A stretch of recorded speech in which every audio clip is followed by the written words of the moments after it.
Have you ever walked into a room and felt a storm of emotions that weren't yours? What if that sensitivity isn't a weakness, but a spiritual ability Carl Jung believed could lead you to your deepest purpose? Stay with me, because today we are diving into the hidden power of empaths, the Jungian psychology behind it, and how to use your gifts correctly instead of letting them quietly destroy you. Let's start with a simple but uncomfortable question. Are you actually an empath, or have you just been told you're too sensitive your whole life? Carl Jung never used the modern word empath, but he described people whose inner world was so open, so attuned, that they felt the unseen emotional currents around them. In Jungian language, these are often highly intuitive and feeling-oriented personalities who live more in the depths of the psyche than on the surface of everyday life. An empath, in the spiritual sense, is not just someone who understands others. It is someone who physically and emotionally feels what others are going through, sometimes as if it were happening to them. This can show up as sudden mood shifts, anxiety that appears out of nowhere, or a deep sadness when you walk past a stranger and sense their pain. You may have spent years thinking, "What's wrong with me?" when the deeper truth is, your energetic and emotional boundaries are wide open. Jung devoted his life to exploring the unconscious, not only your personal unconscious, filled with your own memories and wounds, but the collective unconscious, a deeper layer of mind shared by all humans.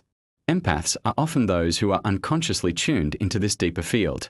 They pick up subtle emotional, symbolic, and energetic information from the people and spaces around them, almost like psychic radio antennas tuned to extra frequencies. That's why they can sense tension in a room before a word is spoken, or know what someone is feeling even when that person is lying, smiling, or pretending to be fine. From a Jungian perspective, much of what we call spiritual abilities are simply the psyche operating beyond the rational ego. Empaths tend to be strong in what Jung called intuition and feeling functions. Intuition is your ability to sense patterns and possibilities without concrete evidence. Feeling, in Jung's terms, is not being emotional, but your ability to evaluate and relate to life based on values and emotional truth. When these two are highly developed together, you get a person who not only senses but also cares deeply, someone who feels the emotional truth underneath appearances. This is where the spiritual dimension enters.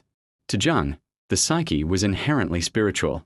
Dreams, synchronicities, deep emotions, all of these were messages from the self, the deeper core of the soul that guides us toward wholeness. Empaths are often closer to that inner communication line, whether they want to be or not. Your dreams may be vivid, symbolic, or even prophetic. Your gut feelings about people and situations are often accurate, even when you can't justify them logically. You may feel called to help, heal, or protect others, even at great cost to yourself.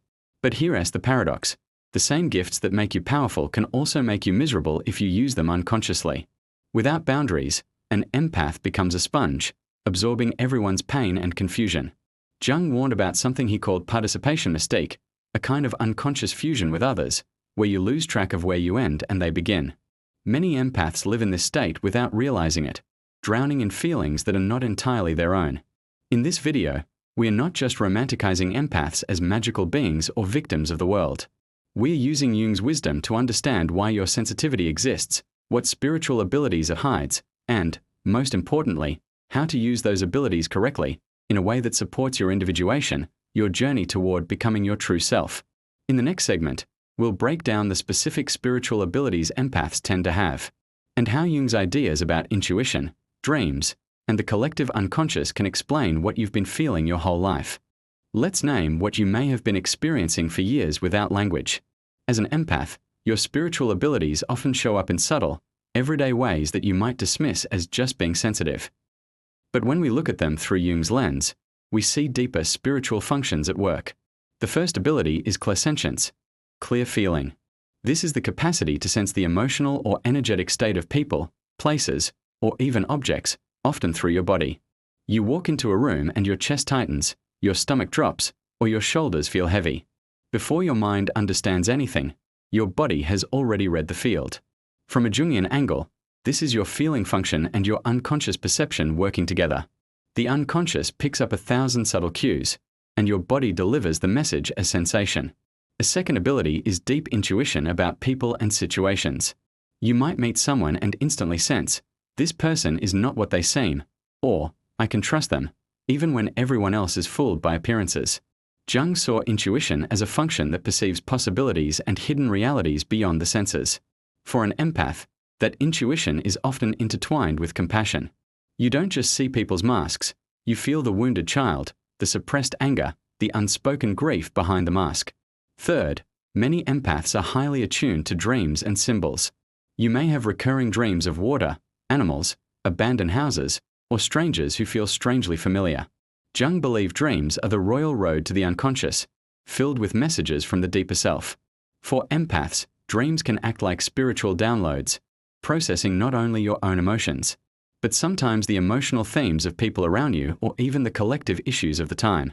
Your spiritual ability here is symbolic intelligence, the capacity to receive guidance and insight from the dream world. Fourth, empaths often experience synchronicities, meaningful coincidences that seem orchestrated. Maybe you're thinking intensely about someone, and they suddenly text you. Maybe you're wrestling with a decision, and you keep seeing the same symbol or word everywhere. Jung coined the term synchronicity to describe these causal but meaningful events. An empath psyche is highly responsive and open, so the outer world and inner world often seem to mirror each other more vividly. This isn't random. It's one way your spiritual guidance system communicates with you. Another spiritual ability of empaths is what we might call energetic mirroring. People often feel seen around you. They may open up and tell you things they've never told anyone. Jung wrote, "The meeting of two personalities is like the contact of two chemical substances.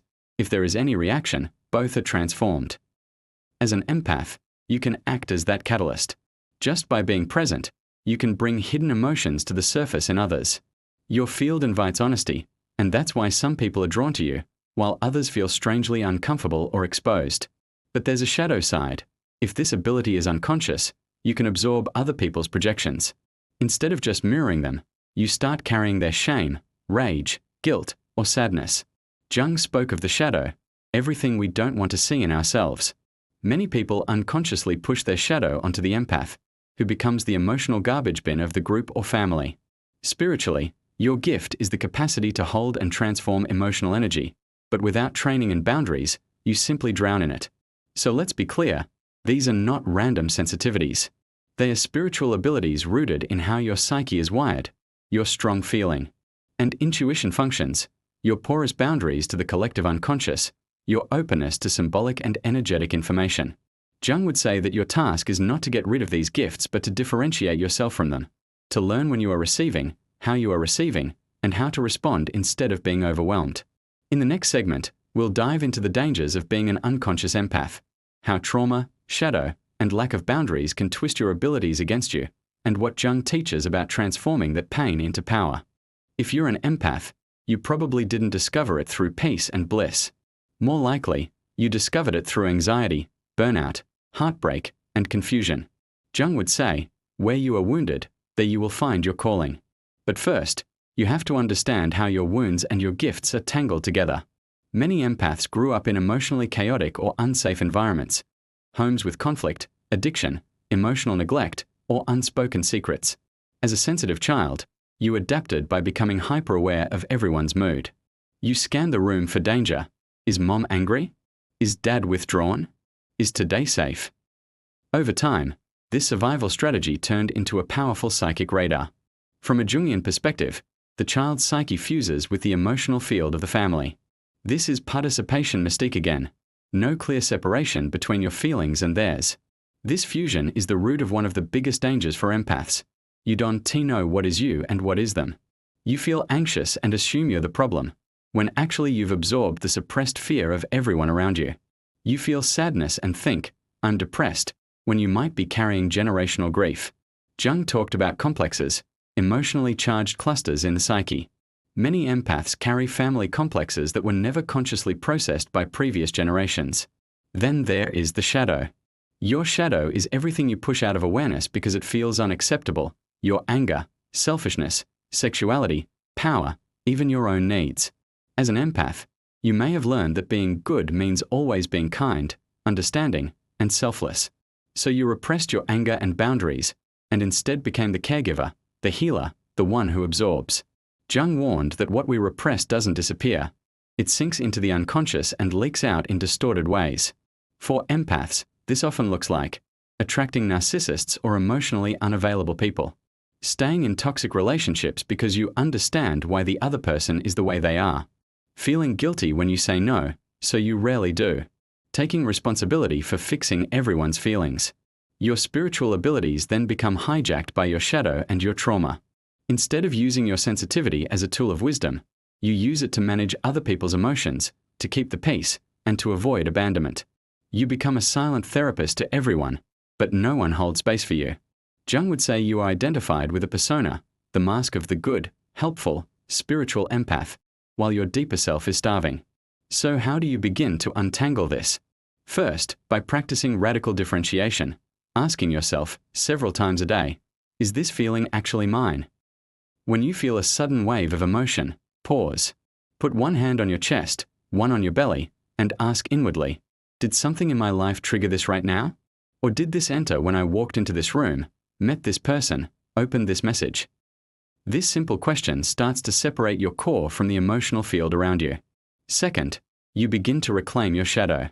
Jung believed that individuation, becoming whole, requires integrating the shadow, not staying purely good. For empaths, this means allowing yourself to feel and own your anger, your boundaries, your right to say no, your need to be seen and supported. When you stop denying these parts of yourself, you stop unconsciously attracting situations that force you to carry everyone else's denied emotions. Third, you must release the illusion that you are responsible for saving others. This is one of the hardest truths for spiritual empaths. Your sensitivity does not obligate you to sacrifice yourself. Jung wrote, "The most terrifying thing is to accept oneself completely." When you accept that your life, your soul, your path matter as much as anyone else's, you can step out of the savior role and into a healthier form of service, one with boundaries. In the next segment, we'll get practical. We'll explore how to use your empathic and spiritual abilities correctly through grounding, boundaries, Jungian practices like active imagination and dream work, so you can become a conscious channel, not an emotional sponge. Now we move from understanding to practice. If you're an empath with strong spiritual abilities, your main task is learning to be a conscious channel instead of an unconscious absorber. Jung's work gives us powerful tools for this transformation. Step 1. Grounding and embodiment. Spiritual empaths often live up and out, in other people's feelings, in intuitive impressions, in spiritual ideas, and forget they have a body. Yet your body is your anchor and your filter. Set aside a few minutes daily to sit or stand with your feet firmly on the ground. Slowly scan your body from head to toe. What sensations do I feel in my jaw, shoulders, chest, belly, legs, feet? Imagine roots growing from your feet deep into the earth, carrying away any emotion or energy that doesn't belong to you. This is not just visualization. It's a way of telling your unconscious, I am here.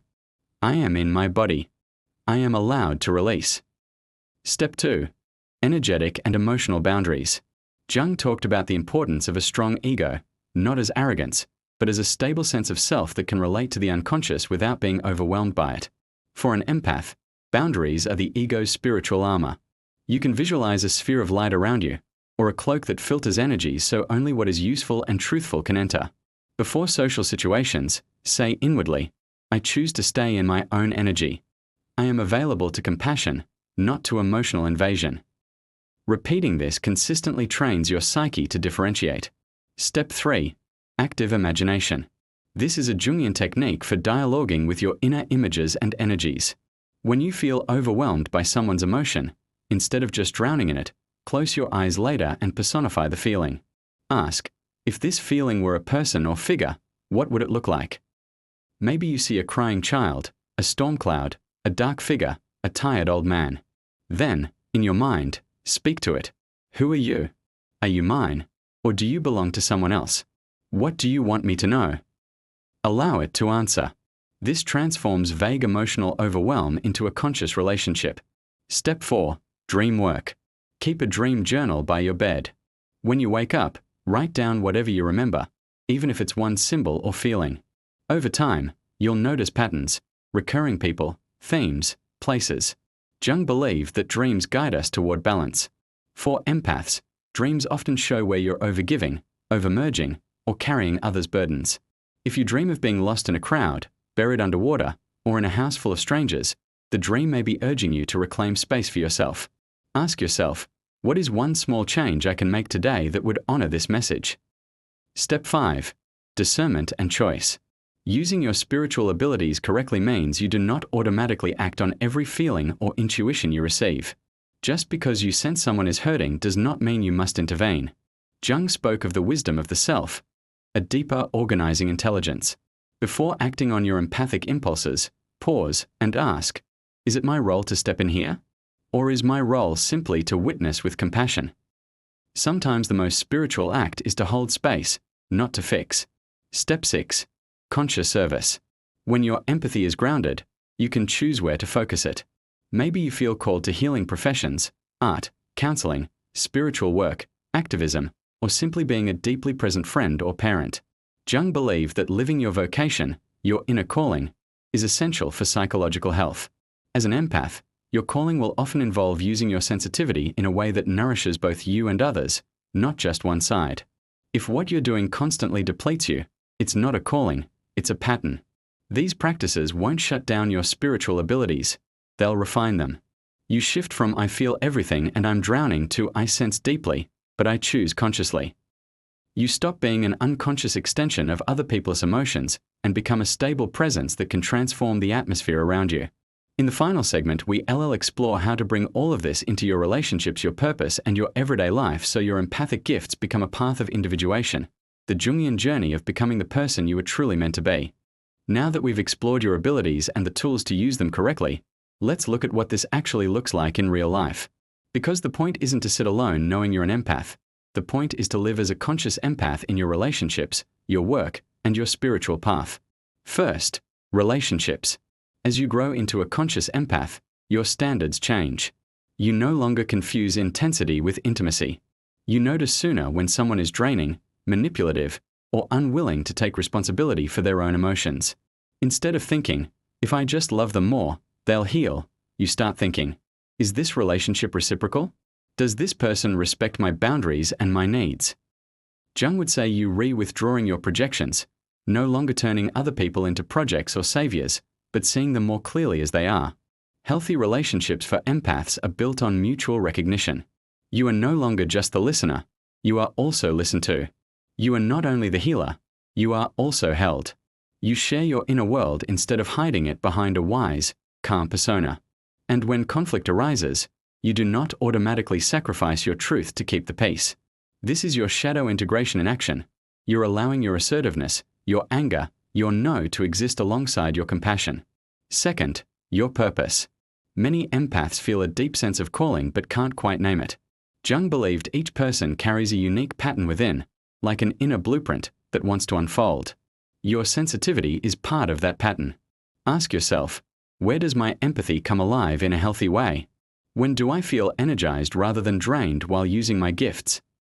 It might be in one-on-one work, creative expression, spiritual teaching, bodywork, community building, or simply bringing presence and understanding into whatever job you already do. The key is this: your purpose is not to be in pain all the time. You are not more spiritual because you are constantly exhausted from helping others. True spiritual use of your empathic abilities includes joy, creativity, and a sense of alignment. Jung would say you are moving in the direction of yourself, the wholeness at your core, when your outer life starts to reflect your inner truth. Third, your relationship to the world and the collective. Because you are tuned into the collective unconscious, you may feel the weight of the times we are living in: social conflict, environmental crises, collective anxiety. It's easy to become overwhelmed or cynical. But as a conscious empath, you can choose, what small piece of this vast suffering is mine to respond to? You are not here to carry everything. You're here to bring your particular medicine to a particular corner of the world. Finally, understand that this path has no endpoint. Jung's concept of individuation is a lifelong process of becoming who you are. Your empathic and spiritual abilities will keep evolving as you integrate more of your shadow, listen to your dreams, follow synchronicities, and make choices that honor both your sensitivity and your limits. There will be seasons of retreat and seasons of more active service. Both are sacred. So if you've ever felt like your heart is too much, your intuition too strange, your emotions too intense, remember this: those very qualities, when brought into consciousness and guided with wisdom, are the keys to your deepest power. You are not here by accident with the nervous system and soul you have. As Jung suggested, the thing that feels like your greatest burden may also be the place where the self is trying hardest to break through. Walk this path with humility, with boundaries, and with courage. Use your empathic gifts not to disappear into others, but to connect soul to soul while remaining fully yourself. That is how an empath becomes not a victim of sensitivity, but a spiritual force of clarity, compassion, and transformation in a world that desperately needs it. If this video helped you understand your empathic and spiritual abilities on a deeper, Jungian level, let me know in the comments which insight resonated the most. If you'd like more content on empaths, Carl Jung, and spiritual psychology, make sure to hit like and share this video with someone who needs to hear it. And don't forget to subscribe to the channel and turn on notifications so you don't miss the next deep dive.